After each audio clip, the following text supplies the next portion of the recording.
ایک بہت چھوٹا سا واقعہ ہے۔ ایک مالکن ہوتی ہے اور ایک ان کے ہی گھر میں خانسابہ ہوتی ہے، کھانا وانا بناتی ہے۔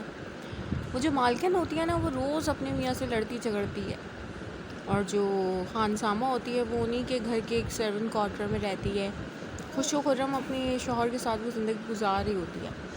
تو اس کی جو مالکن ہوتی ہے وہ اس سے یہ پوچھتی ہے کہ تو زندگی اتنی خوش و خرم کیسے گزار رہی ہے؟ نہ تیرے پاس اتنی لگژری لائف ہے، نہ کچھ ہے، پھر بھی تو خوش ہے اپنی زندگی میں۔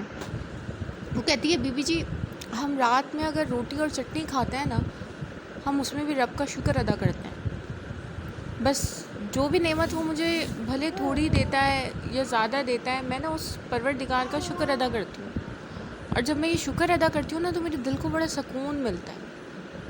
اس شکر کے ذریعے نا ہماری زندگی جو ہے وہ بڑی ہی سکون سے گزر رہی ہے، اور بڑے اطمینان کے ساتھ یہ زندگی ہماری گزر رہی ہے بی بی جی۔ تو وہ جو مالکن ہوتی ہے نا، وہ نوکرانی کی یہ بات سن کر بڑی حیران ہوتی ہے، اور وہ اپنی زندگی میں فوکس کرتی ہے کہ میں کہاں غلط ہوں، میری زندگی میں کیوں سکون نہیں ہے، کیونکہ میرے پاس تو ہر دنیا کی ہر آرائش، ہر شے موجود ہے، پھر بھی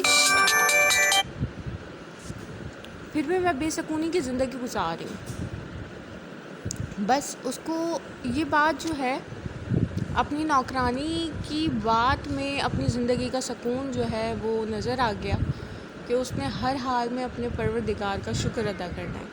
تو جو اس کی لگژریس لائف تھی، وہ جو اس میں جو اس کو بے سکونی تھی نا، اس کی صرف طمع کی وجہ سے تھی۔ وہ طمع کیا تھی کہ اس کے پاس یہ والی گاڑی ہے تو اس کو اور اس سے بڑی گاڑی چاہیے، اس کے پاس کھانے میں یہ سب کچھ ہے تو اسے اور کچھ اور اچھا چاہیے، اس کے پاس اتنے 1000 کا گز تھا، 1000 گز کا، تو اسے اور اس سے بڑی کوٹھی چاہیے۔ وہ اس میں کھوئی ہوئی تھی۔ اس نے کبھی اپنے رب کی ان نعمتوں کو پہچانا ہی نہیں جن نعمتوں سے اسے اس کے رب نے نوازا تھا۔